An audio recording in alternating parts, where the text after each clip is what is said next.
He was always helping somebody, whether it be financially or just simply as a mentor about how to do a business, or people called him. He's always in the middle of something like that, and still is today.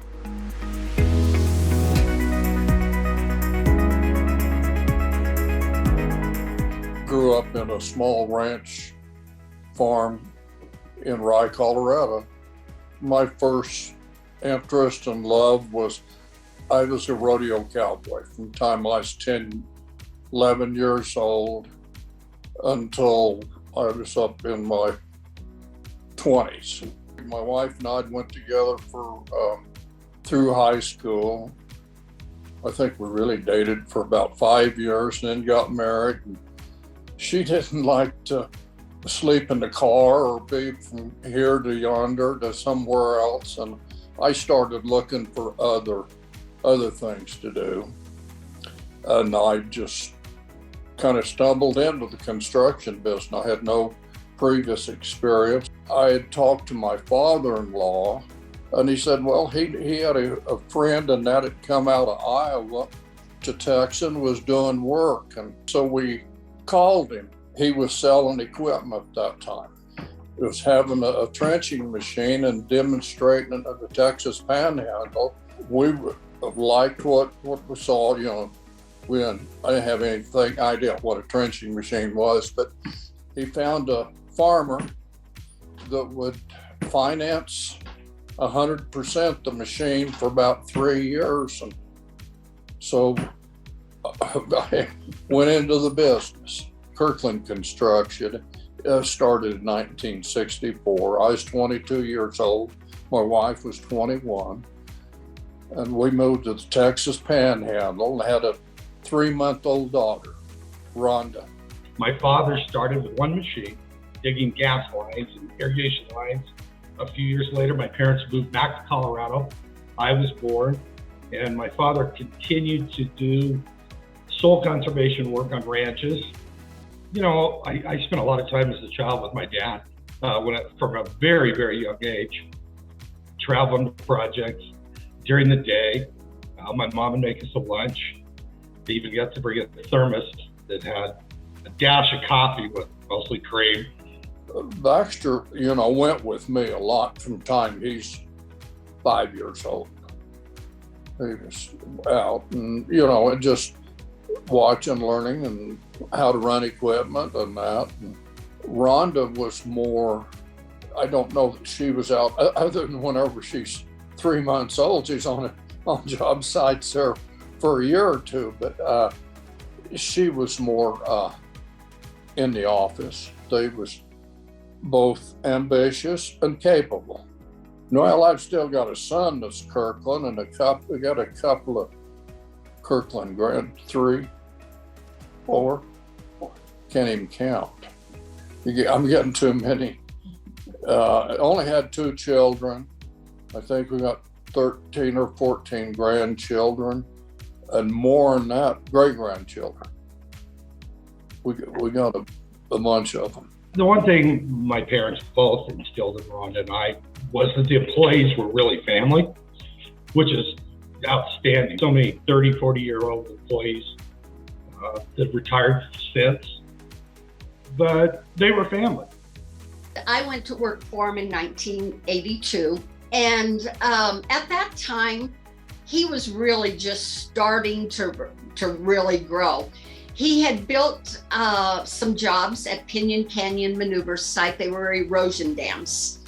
And after that, the roads for the Pinyon Canyon Maneuver Site came out. We bid on those and got them. The first job, I think, was about a $4 million job. And that was a tremendous amount for us at the time. Then after that, he started bidding state highway work, and then airports, landfills, and we just started bidding, and that's when he really started to grow and boom. It's kind of been the progression of it, just more and more, and that's the challenge in him, and how much he loved the challenge to do something new. We went to St. Croix Virgin Islands one year and did a federal highway project. We shipped all of our equipment from Colorado and spent about a year down there and finished the job and come home. And then we got another opportunity. We went to Hawaii and we shipped equipment from Colorado to the West Coast, put it on ships and sent it to Hawaii. We kind of always look for not the ordinary work. We took kind of like challenges. I think the late 80s to early 90s is when Jim was on the board of CCA. We thought you need to be in an organization that supports your industry and that.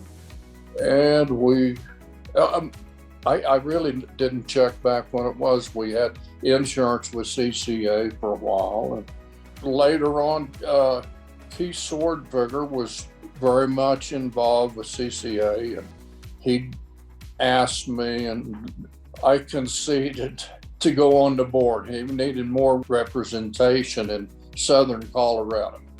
Well, he started business in probably 1965 with one single ditch machine. And he grew the company to what it is today. He ended up building roads and highways and airports and landfills. He's been at this probably getting close to 60 years. So he definitely is a pioneer in the industry. I think the one thing that really sets Jim apart from a lot of other people is during these economy turndowns that have happened over the last 55 years or so, or how many years, whatever it is, Jim has been able to change direction, change marketplaces, move the company into different types of construction. And I think that sets it apart and makes him a pioneer. I'm so happy it's finally happened. He deserves it so much. Oh, I feel honored to be nominated as a pioneer in that, because it's kind of come from people in the same industries, your peers or whatever. So it's really a big honor, and I'm very proud of it. So Jim did serve on the CCA board really before I got to CCA, so I didn't have a chance to really work very closely with Jim, but everyone that you talk to who knows him has the utmost of respect for him. He's, again, just the hard-working, hard-playing kind of Colorado construction pioneer that we all know and love. Oh, I'd like to thank Mary, my wife, for all of her time, effort, and dedication. Like it said before, she's the glue that kept it all together. I'd like to thank Jim and Mary for the opportunity to work for them. I have loved being a part of their family. I've watched their children grow, their grandchildren grow, and now their great-grandchildren. And I appreciate all that they've done for me, and I thank them very much. Yeah, it's just so amazing how a guy from a little old podunk town like Rye, Colorado, put together what he did. It's amazing. All the projects all over multiple states, over the oceans. It's amazing, and he never took a step back. I'd love to thank you for everything you've instilled in Rhonda and I, all the grandkids. Mom, we love you. Congratulations. Jim, for more than 55 years, you have led your company to exemplify quality. You've built award-winning projects and contributed so much to your community over the years. Congratulations on being recognized as a Colorado construction pioneer, and thank you for everything you've done for the industry.